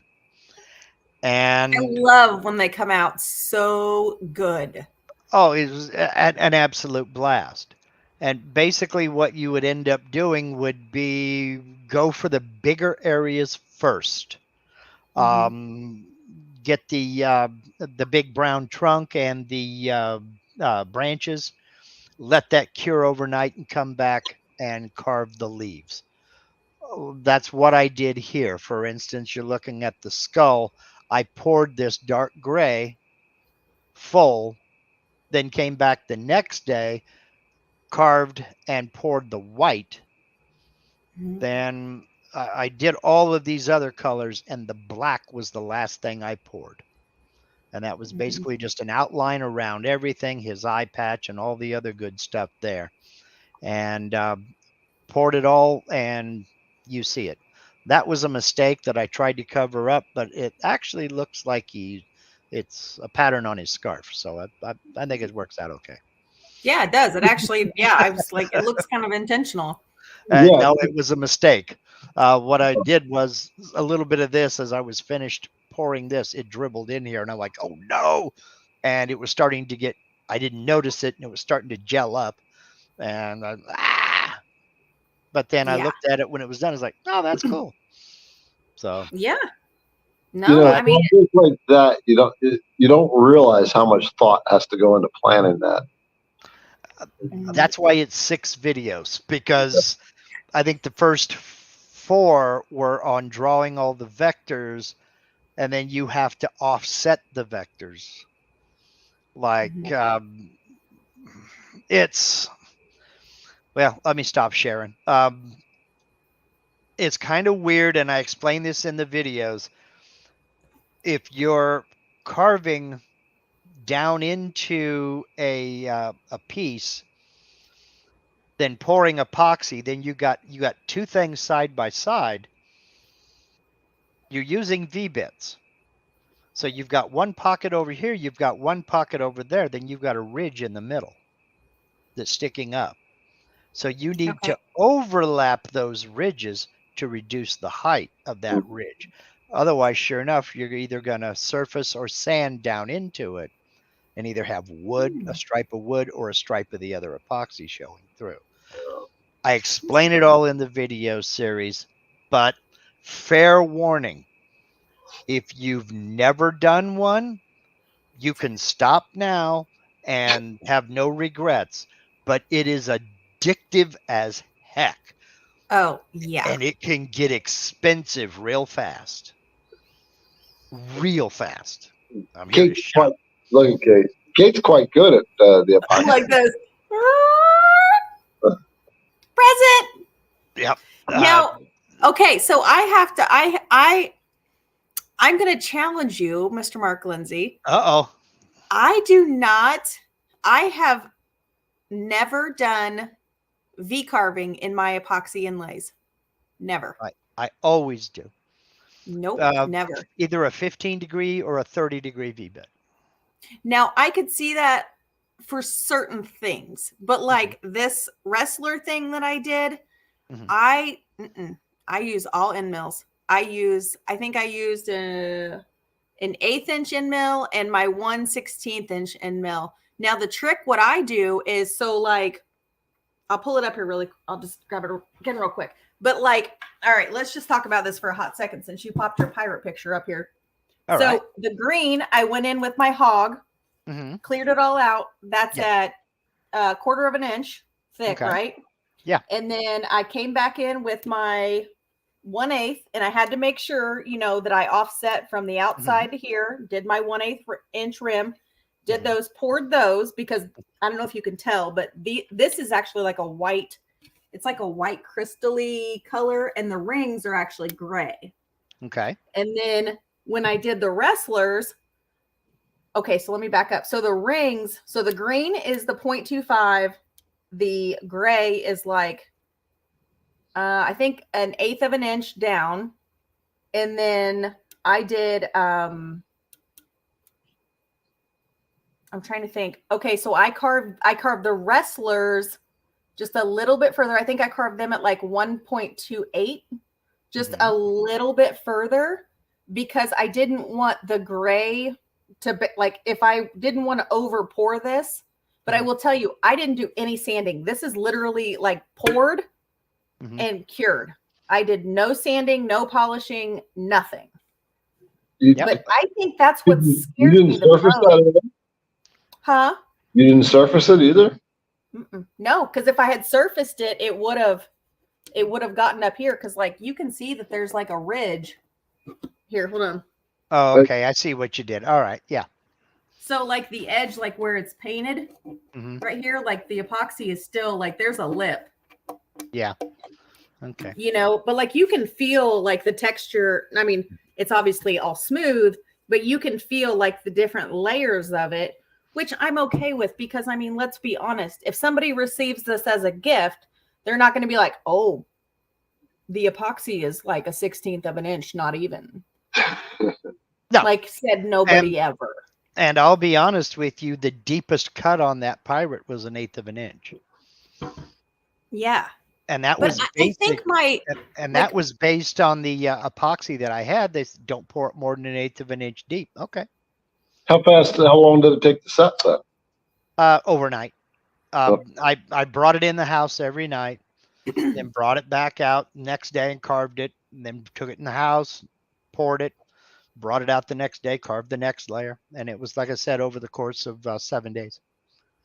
Now, let me ask you a question, because we were just talking about that earlier. I think you were on here. You had popped on when we were talking about that, about taking projects on and off and having your Z.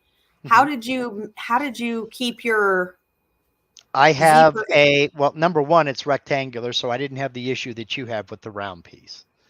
But I have Okay. known work locations, G56 and G57 on my Okay. table. So with those known locations, I could just come in. I have a series of holes that run vertically in the Y, horizontal in the X, and I have some 1/4 inch dowel pins I put in those holes. And I just mount the material right there in that intersection where those meet in that square. And I know the bottom left corner that's my G56 location. I Okay. mount it, pull the pins out, send it to G56, tell it to go home, and boom, right there on that corner. Okay. And I never once said X and Y 0 on that entire pirate, and that was 7 days. Never once, because I had that G56 location programmed in the Mach 4.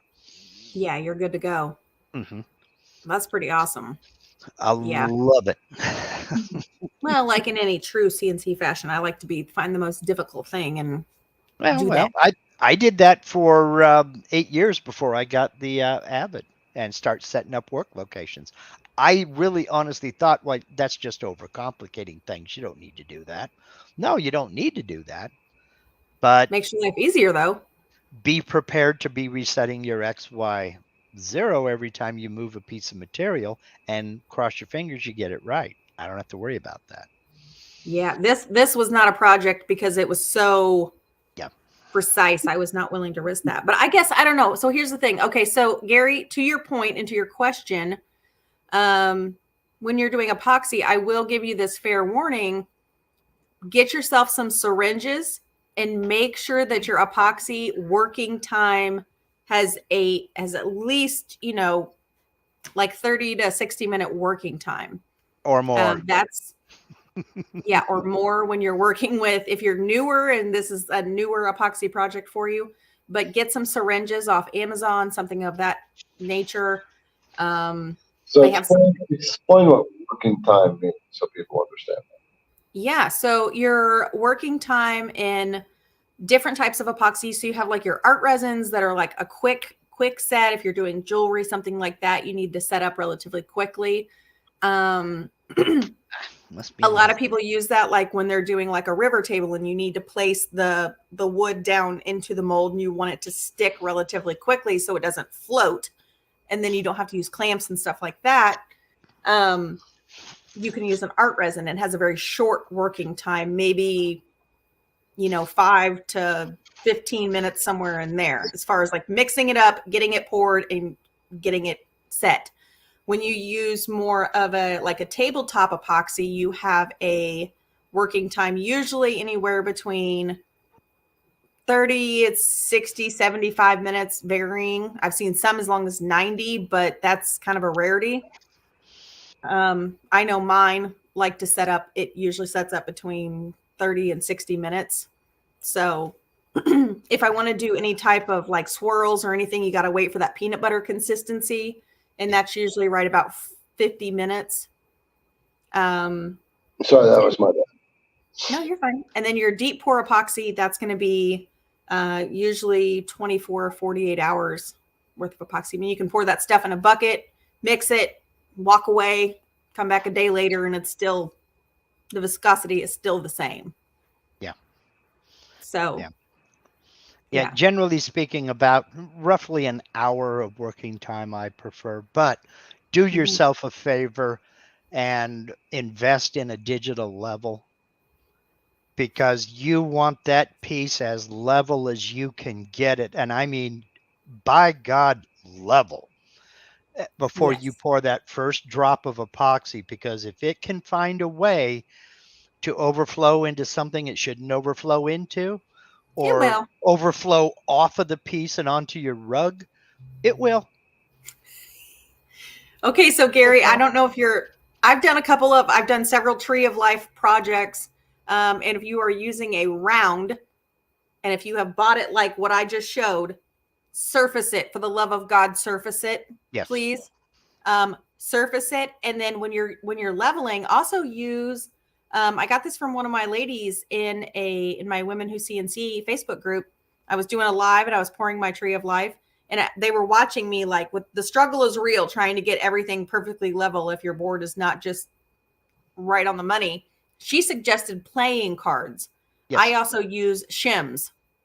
Just pick up a little package of shims, or like 98 cents at the hardware store, and a deck of playing cards. You'll thank me later. Yep. Set up 4 of the little paint pyramids, drop it on there, and I've got the brand name is Digipass, DIGI-PAS. It's a digital level that not only reads degrees, it has all the bubble levels on it, but it reads in degrees, and it'll tell you which end is up a little high and which end is down a little low. What's the brand name? Digipass, DIGI-PAS.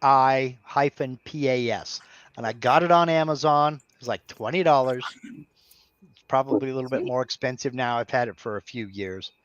And I'm telling you, and it will beep when that sucker's at 0.0 degrees. It'll I let love you it. That know sounds it is amazing. level. Yes. So, Yeah. and But it works. I'm here to shout. And yes, put it on 4 paint pyramids, and I'd lift it up, put a playing card underneath the point, until I yeah, got let me that show upping level. you.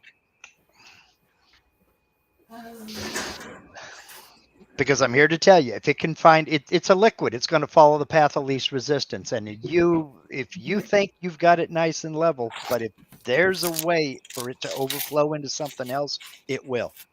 And it's a mess, an expensive mess. Yeah, absolutely. Okay, so this is where I buy these on Amazon, and this is a 20 milliliter plastic syringe. Looks just like this, and it has a little cap on it, which is kind of handy, like while you're, if you need to pause for a minute while you're pouring, just take this off. But it has this nice wide tip for where, because if you get them too small, then basically what happens is that epoxy hardens up in the tube, and then it just, like, trying to plunge it out, it just gets stuck, and it's a nightmare. And then you're trying to, like, deal with this, and then you're trying to deal with epoxy, and if it's curing, and colors, and have your alcohol. Get some, like, blue shop towels. This is what I have mine in. Get you a little spray bottle from the dollar store, and some blue shop towels. Pull one of these off. I soak it down with alcohol. And every time, if you're pouring and you need to stop for a hot second to, like, get more epoxy out, when you pull it out of the epoxy, wipe that syringe off so it's not, like, globbed all over the outside, because you're sticking it in the cup, and then you're going to pull it out, and then you're going to have epoxy all over here. Grab that rag, wipe it off, clean it off, and then go back in. Otherwise, what's going to happen is that epoxy on the tip here is going to just, it'll go everywhere you don't want it to go, is what happens, basically. I use these condiment cups. I got a food service store about 2 miles away. 1,000 of these are like $3, maybe more now. And they work great. I mix up a big quantity of epoxy and pour clear epoxy into several of these. Let a little bit of tint to it. Yeah, that's the right color. Pour. So works like a champ. I feel like we could talk epoxy for a long time. We need to find some more epoxy artists out there. We had Nate Woods on here, and he's an incredible epoxy artist, but we need to find some more people, because that epoxy one we did, Epoxy Live, was insane. There were a ton of people that have questions, and it was a great, great live. It was a good live. Yeah, it was pretty cool. All right, let's see. Did we get all of our questions? Is it all nice? We couldn't have. I don't know. I don't have any more like.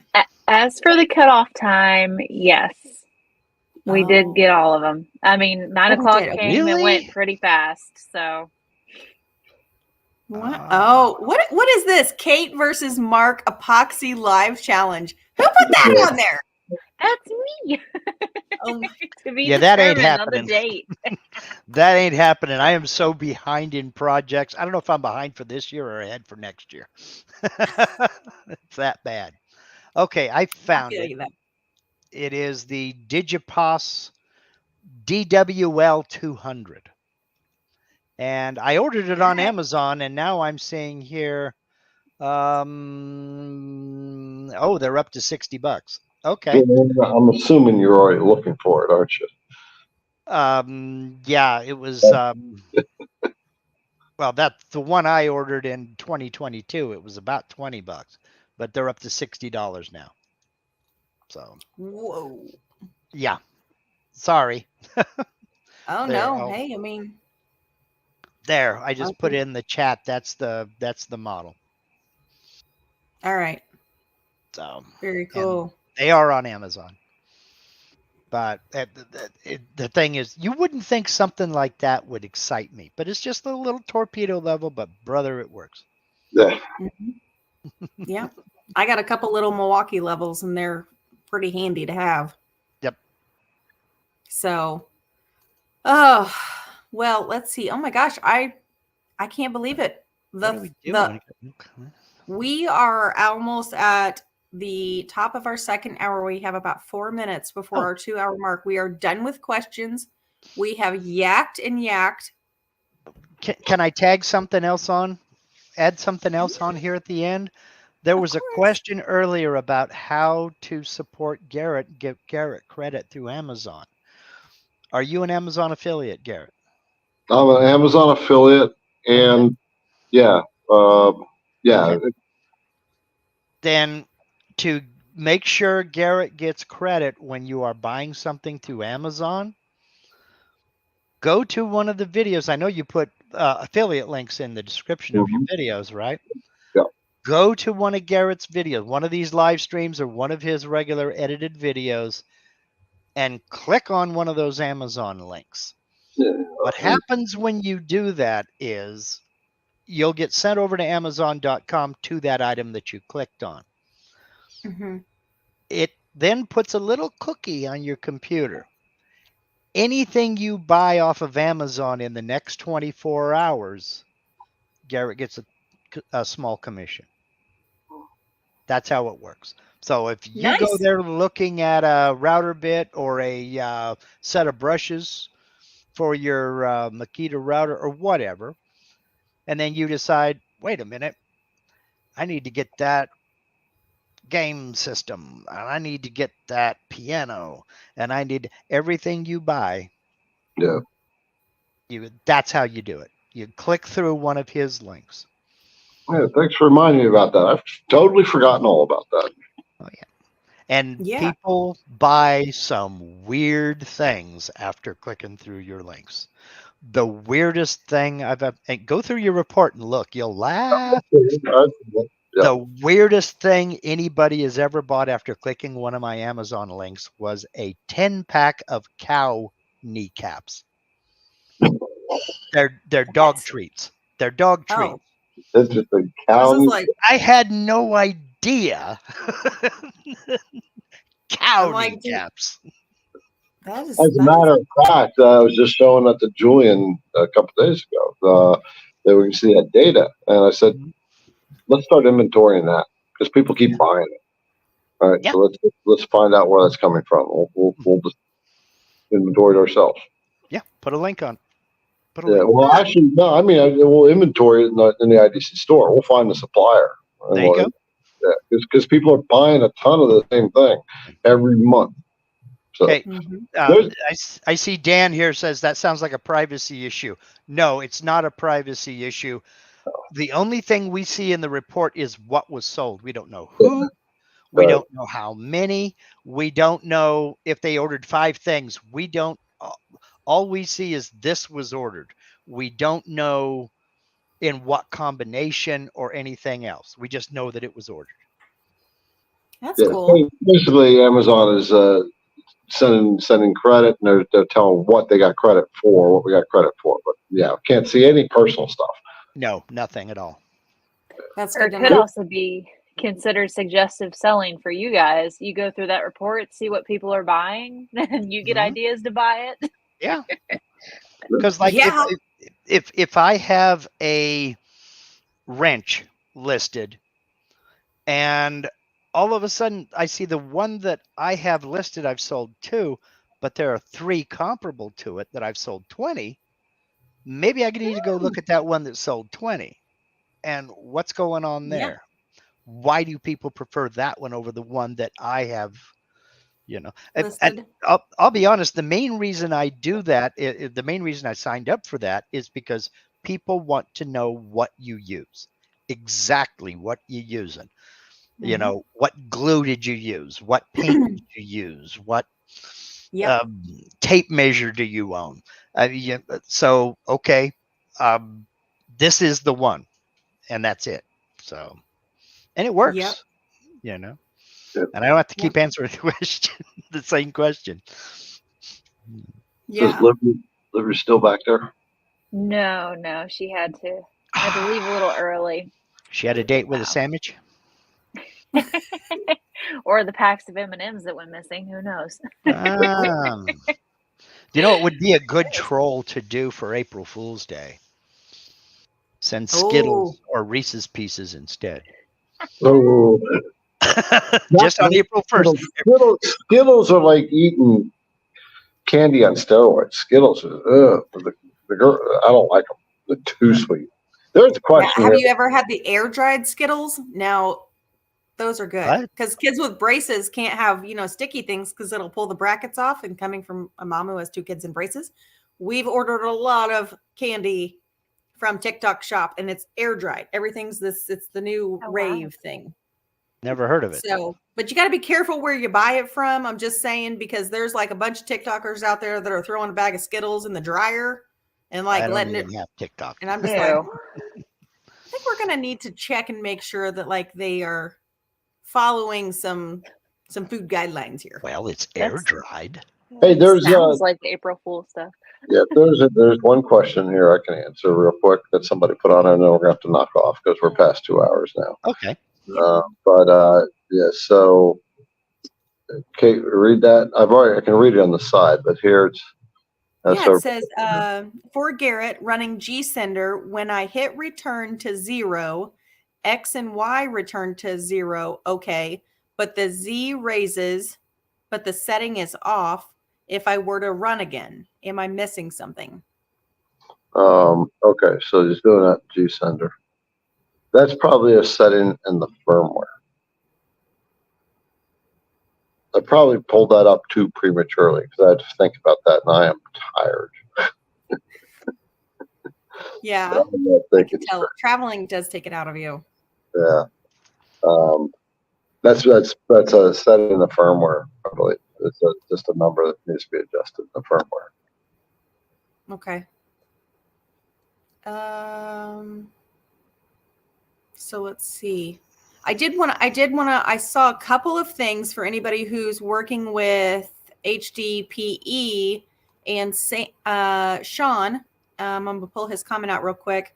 He says Permabond, and these, I'm not sure. I'm guessing maybe they all work and they all bond with HDPE.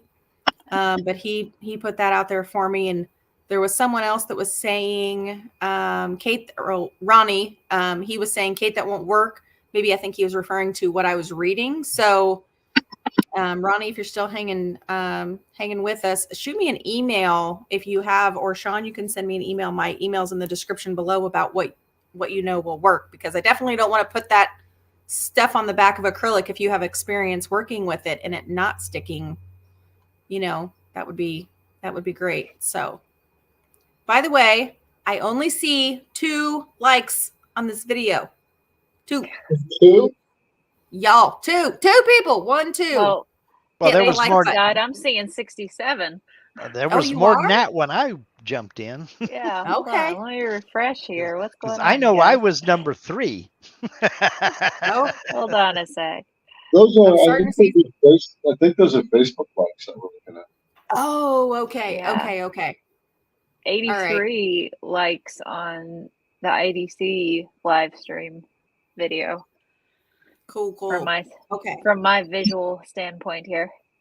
Well, you've got all the specs, so I'll take your word for it. I just saw that For and I'm now. like, why do we only have 6 likes on this video? Come on, y'all. Y'all are better than that. Just joking, just joking. Y'all are awesome. That was my bad. All We right. love everybody. Thank you. Yes, we do. We do. And I don't know if I will be here next week. Just as a reminder, thank you for all the love and the emails and the DMs I did get about Lucas. Y'all are awesome. Appreciate that. Tomorrow, 9 a.m. Good vibes, prayers, all the good stuff for my son. We meet with the cardiac surgeon at the Riley Children's Hospital in downtown Indy tomorrow morning. So thank you all for the love and the support. And you guys are awesome. So I may or may not see you next week, but I'll be thinking about you. So, all right. We'll see you guys next week. Kate, you're gonna have to shut it down this time. All right. Good night, guys. See y'all. Night, everybody.